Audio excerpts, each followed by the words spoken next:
Hello everyone and welcome to SUNUP. I'm Lyndall Stout. We join you today from the heart of the OSU campus where the focus is the rural economic outlook for both Oklahoma and the United States in the year ahead. We'll have much more on this topic a little bit later on the show, but first we're kicking things off with Todd Baughman, who is talking with Curtis Hare about some of the concerns when you feed failed crops to your livestock. Over the past couple weeks, we've been talking about using failed summer crops as forage in regards to nutrition and some other considerations. But Todd, when it comes to herbicides and pesticides, there's some other issues that producers need to think about. Yeah, so I mean, this is kind of an unusual year in the fact that basically all of our summer crops are going to have potential, to be failed out, and one of the first things that producers need to do is make sure that they're clear with their insurance company, that they've got everything solved as far as that's concerned, and have the ability to be able to turn that into a forage or feed value. So they want to make sure and check with that, make sure all the regulations, all the boxes are checked. Because the last thing we'd hate to see is, insult to injury and the fact that they would lose an insurance check because they didn't have all of the regulations followed. So that's one of the biggest things. Following that is going to be what pesticides were used on that crop, and one of the real concerns is not just for that individual producer that may be turning that into a feed or forage, but someone that may be using or purchasing that hay or forage from them, making sure that it's following all of the label regulations as far as the proper use of that feed or forage. So what about herbicides? Herbicides are going to be one of the biggest ones, especially this year. With the failed crop, probably not as many fungicides or insecticides went out, even though they want to make sure of that and make sure that there's not an issue there. But most of this crop probably only got a herbicide on it this year. And the biggest issue is each individual label is different in regards to what you can or can't do from a feed or forage or a hay standpoint. And even within that specific label, it may vary between crops. Say, for instance, there may be a 7-day restriction on something like corn or grain sorghum. There may be a 30-day restriction, or you can't even feed, say, cotton or soybeans. So, what about time of application? Is that going to factor in at all? Yes, hugely, because in some cases, it's going to be like, say, cannot feed or cut for hay until 30 days after that last application. And again, that's going to vary with each of those product labels. The other thing that we learned recently, or at least that I learned, was if there's nothing specifically on the label about that feeding or haying that specific crop, then that's an off-label use of that. So if it doesn't mention that at all as a potential option, then you cannot use that product for a feed or hay source. Now, are there anything other considerations regarding the labels that they need to be thinking of? Yeah, I think two of the most important things when we're talking about these labels is, number one, it's not, say, the active ingredient, say 2,4-D, atrazine, glyphosate. It's that specific herbicide that was applied on that field. So if a Roundup was applied versus a generic form of glyphosate, you've got to have the label of that specific product to look at it, because it could be different. The other thing is premixes. Say, just because atrazine has a specific label and just because Roundup has a specific label, but if you were to use a premix of those two products that's sold as a premix of both of those products, that could change as well, and we definitely see that. And in regards to producers who are buying the hay and maybe not really sure, kind of what situation they're going to be in, is there any testing available for that? Not specifically. That's where they need to ask the specific source of that hay or forage, what was applied on that field, ask them if they know. If they don't, then go to that label and look at it and determine it. The other thing is if you do have questions, because these labels can be somewhat confusing and a little bit hard to find in some cases, make sure and check with your county educator, because he can definitely help you alleviate some of those concerns, get through some of that understanding of that label, and definitely help you with that. All right, thanks, Todd. Todd Baughman, OSU Extension weed scientist. And if you'd like some more information about how to find your local county extension office, just go to sunup.okstate.edu.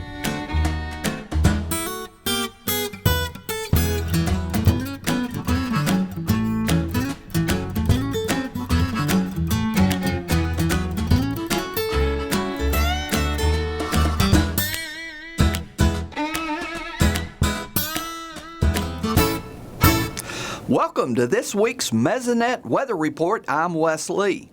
It has been a while since we have had rain to talk about on SUNUP. This week, at least a little precipitation fell on the state. It was not heavy, and there were certainly areas that missed out. As of Wednesday, this 7-day rainfall map shows the heaviest levels in the west central counties.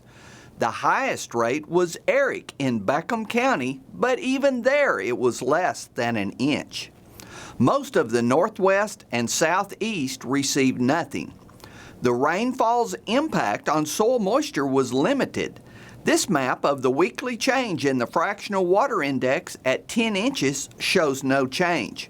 Fractional water index is how wet or dry the sensor can read at a particular depth. If we look at fractional water index at Eric, we can easily see that the near 1-inch rain raised the index to 0.9 at 5 centimeters, which is 2 inches. It also percolated down to the 4-inch level, raising the index to 0.8. But the soils were so dry that none of it reached down to the 25 centimeter or 10-inch mark. After a chance of rain this weekend for the southern half of the state, next week is likely to remain drier than normal. Now Gary will show how little this week's rain impacted the drought map. Thanks, Wes, and good morning, everyone. Well, the little bits of rain we're getting here and there are simply not enough to overwhelm the deficits we've received over the last 120 days, all the way out to about 13 months ago, starting in August of 2021. So we have gotten some rain. It's just not enough. Let's get right to that new drought monitor map. Unfortunately, that worst of the drought monitors indicators continue to go up and up, so we now have a large area across eastern Oklahoma of that D4 exceptional drought, and most of the state, if not in that D4, is at least in D3 or extreme drought. So we do have a little bit of the area under the moderate to severe drought, and that's considered good compared to these other areas. But most of the state now in extreme to exceptional drought. Certainly a horrible situation we're going through here in Oklahoma. Now let's take a look at the big drought picture across the entire United States. Now we have that longer term drought out across the parts of the desert Southwest.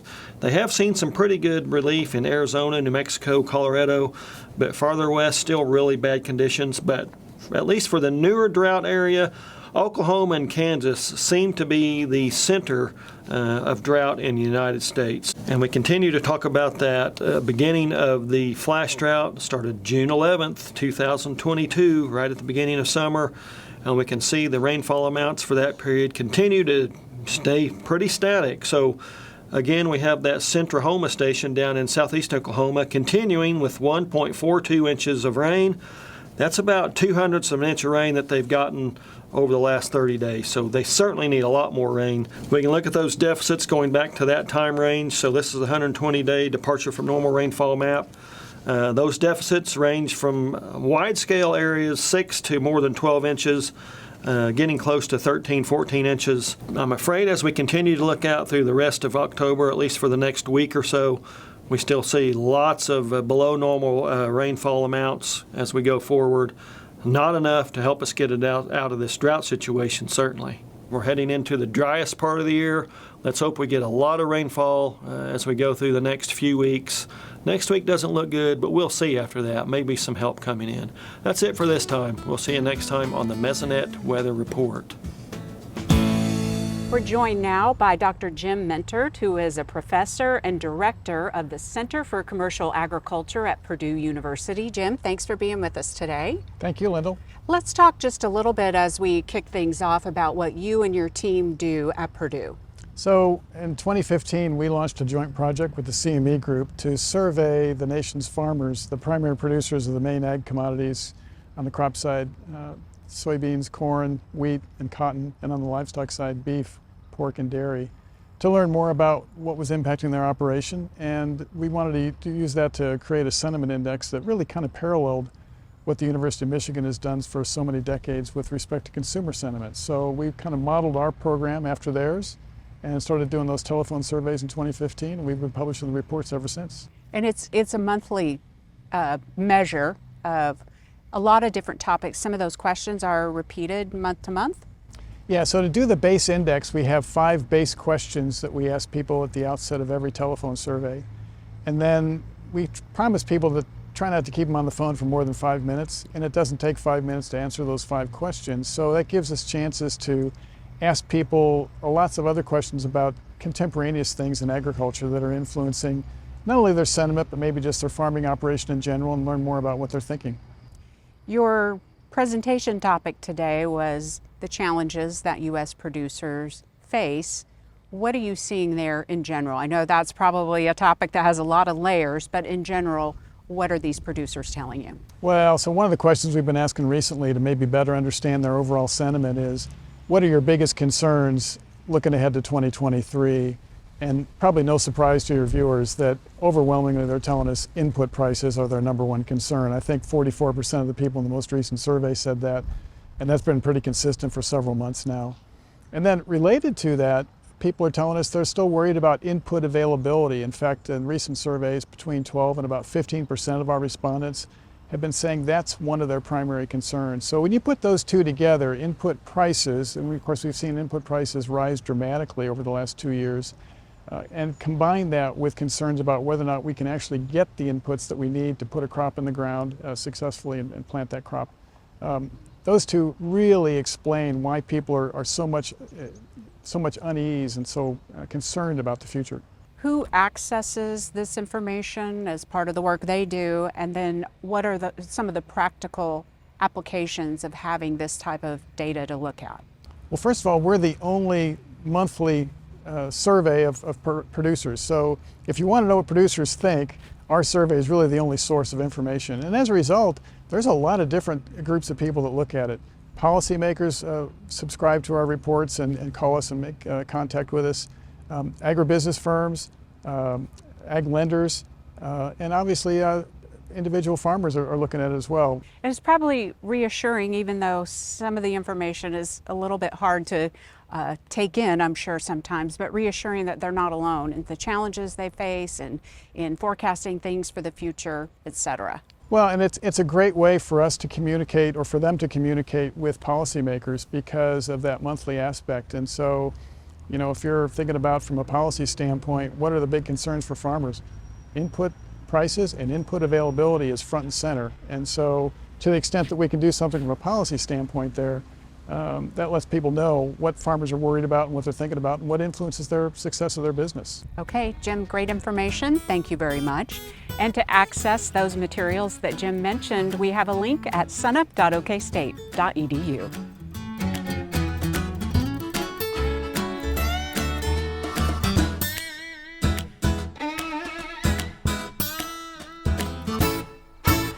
With us now is OSU Extension Livestock Marketing Specialist Derrell Peel. Derrell, I know you were a speaker at the Rural Economic Outlook Conference. Can you tell us a little bit about what your message was to attendees? Yeah, my focus on my presentation was on the drought conditions that we're in right now and the impacts that's having on cattle markets. You know, what's happening now is obviously a huge challenge for producers to manage through this situation, but from a market standpoint, the implications will be around for a number of years. So that's what we were taking a look at. Now, I know feeder cattle prices have weakened significantly in the past 2 to 3 weeks. Is this normal for this time of year, or what is that situation? Well, you know, we would normally expect some seasonal pressure in the fall, but I really think this is less of that. There's probably some of that in there, but there's a number of unique things about this fall. One is the fact that we've had very large feeder cattle runs all summer, and that's continuing so far this fall. We're actually a little ahead of the normal seasonal pressure would be about another month from now. So I think part of it is a little bit early timing on that. You know, another part of it is the fact that because of the drought, we have almost no chance for wheat pasture this year. So there's a little less demand for stocker cattle. That's probably weakening things a bit. So where can we expect feeder markets to go from here? Well, as I said, we have another month or so where we, you know, quote, see our biggest fall runs. However, we sort of expect that to back off a little bit because we've already moved a lot of these cattle. So, you know, that may actually help us a little bit. The wheat pasture prospects are not going to get better, I don't think. So, you know, there's a balance there between supply and demand. But I think all of that says we probably don't see as much pressure going forward. So what should producers consider when they're marketing their calves this fall? Well, you know, we do have this weakness right now, so I think time is probably on our side a little bit here. You know, if you need a little more time to get these calves weaned, that's good. If you actually pencil out the possibilities for backgrounding these calves, it actually looks pretty good. Obviously, in a drought situation, a lot of producers don't have a lot of feed resources, so that may be a limitation. But if you can, there's pretty good opportunities to background these calves, you know, for the rest of the year into the first part of next year. So switching gears a little bit, what did the last data for beef imports and exports look like? You know, we've continued to see, you know, good conditions from a trade standpoint. Beef exports set a record last year in 2021, and we're up another almost 6% so far this year. You know, the August data, which is the latest data we got, was just about even with a year ago, but for the whole year, we're up on the export side. On the imports, we started the year with a big increase in imports. But we expected that to fall, and it has. The last 3 months, we've had double-digit year-over-year decreases. For the August data, it was down over 18%. So we're up on net for the whole year about 8% on beef imports. So what is the outlook for future trade? You know, the trade situation, again, there's a lot of general macro concerns, both in the U.S. and around the world. One of the concerns we have is the fact that the U.S. dollar is very strong. So that creates headwinds for exports and actually makes imports a little more attractive. We haven't seen a lot of impact from that yet, but we're watching that as we go forward. But on the other hand, we don't really have any reason to expect the trade picture to weaken significantly beyond perhaps those macroeconomic concerns. Well, thank you, Derrell, and we'll be sure to keep an eye on the markets.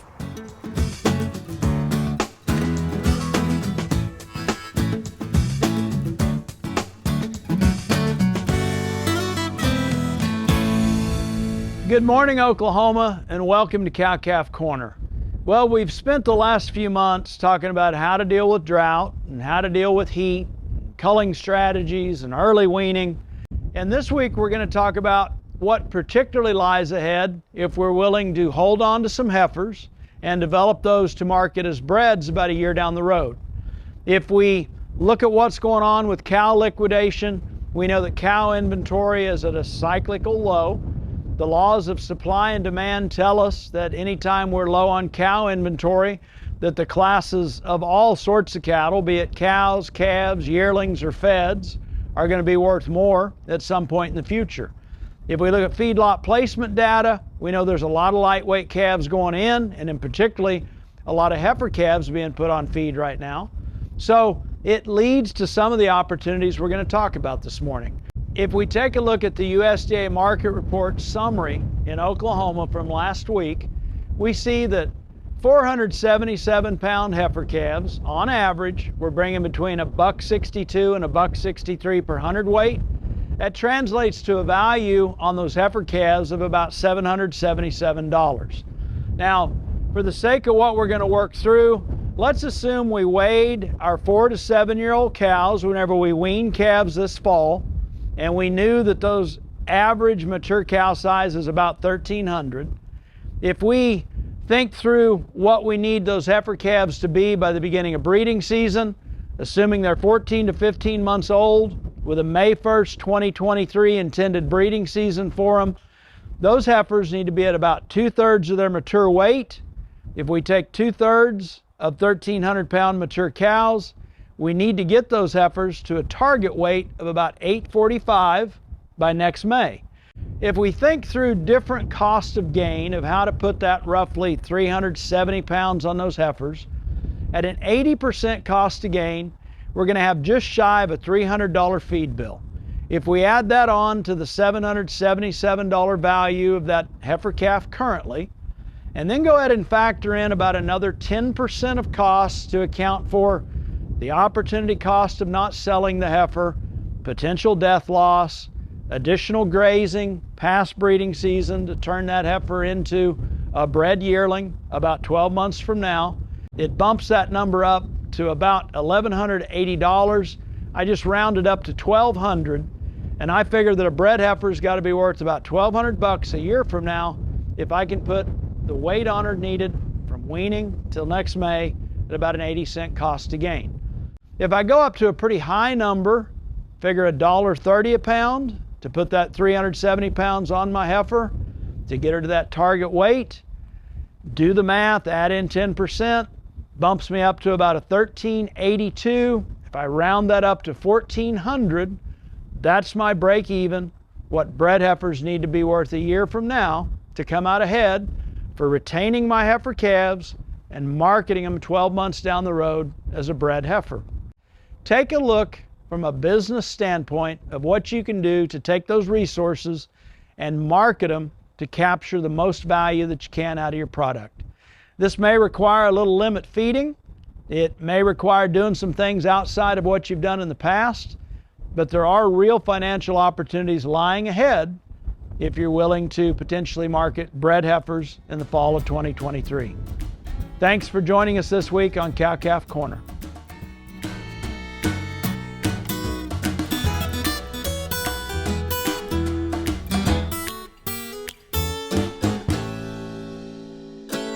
Dr. Kim Anderson, our crop marketing specialist, joins us now. Kim, let's dive in and take a look at what happened with crop prices this week. Well, with corn and beans and cotton, not much, but if you look at wheat, we were last week about $9.50. We went down to $9.25, and then on Monday we went up 55 cents and then came back down 33 on Tuesday. So big impact on wheat prices and some movement there. You look at corn, this time last week, $7.54.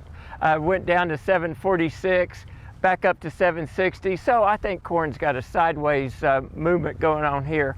Soybeans last week, $13.24, $13.46 this week, a narrow range of just wandering around for the soybeans. Cotton was down at 83 last week, went up to 88, back down to 86 or 87. So it's just short, small movements there, but some activity in wheat. What do you think's behind the volatility with the wheat prices? I think it's the Ukraine-Russian war. You look at what's going on over there. Ukraine and Russia are both important to the world's economy, especially Russia. In the area over there, Russia invaded Ukraine, took some eastern section on around to the southeastern part of it. What they've accomplished there is they've got port facilities, and they can, to a certain degree, control the exports out of Ukraine and out of Russia. So as the Ukraine came in, they blew up a bridge this weekend. Russia retaliated. The world says they're going to cut off exports, and they're big exporters of wheat, small exporters of corn, and that impacted our price. As things settled down a little bit, our wheat price came back down. So how important is that conquered Ukrainian territory to Ukraine? Well, you look at the crop production in Ukraine. This is rich agricultural soil. This is an industrialized agricultural section of Ukraine. You're talking about 5 million metric ton of crops coming out of that and going into export. Plus you've got those export facilities along that Sea of Azov coming out there, and Russia wants those export facilities and can control them. Right now, all Ukraine's got is one export facility in the Black Sea, but the export facilities in Azov, they're not available anymore. Russia wants to control those, and when they control those, they control a good part of Ukraine's agriculture. In other news, the WASDE was also released this week. What is it looking like? I tell you, I have never seen the WASDE report match the expectations so perfectly. I mean, there were just essentially no difference, minor differences, but no difference between expectations and what USDA came out. And so impact on prices, nada, nothing. Okay, let's also wrap things up with the market factor that you think has had the biggest impact on prices right now. Look at Russia, Ukraine. I think that's the biggest impact right there, because they're not only impacting our grain prices, wheat prices, but look at the fertilizers and the oil and the gas that comes out of Russia. That's important to the world economy, and if something happens to that, it's going to worsen already weak economies. And so I think for agriculture, cost of inputs, and our price of our outputs, it's the Ukraine-Russian war. And no doubt you're talking about some of these same topics at the economic conference today. I'm planning on it. Okay, Kim, thanks a lot. We'll see you next week.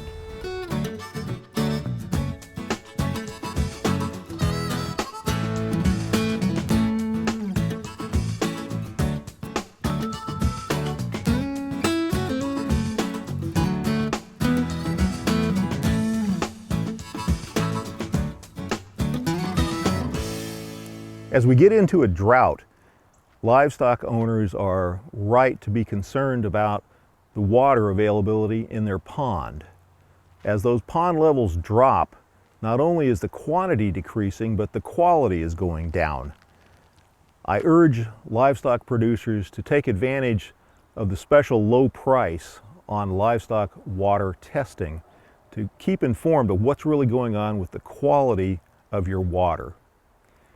If it's feasible to fence the cattle out of the pond and to pump water up into a watering trough, that could be a good way to help preserve the quality of your water. Just remember to keep the intake of your pump set at a high level in the pond. Do not be overly concerned about toxic algal blooms. I wouldn't recommend routinely testing for that unless, or not to test for it unless you see changes that are very unusual in the water, such as an algal surface scum. Let's keep hoping and praying for rain, but meanwhile, do the best we can by being informed about water quality in the pond so that we can make the best decision possible for the herd.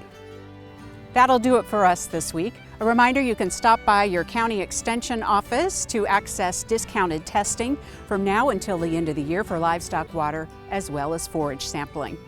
I'm Lyndall Stout. Have a great week, everyone, and remember, Oklahoma agriculture starts at sunup.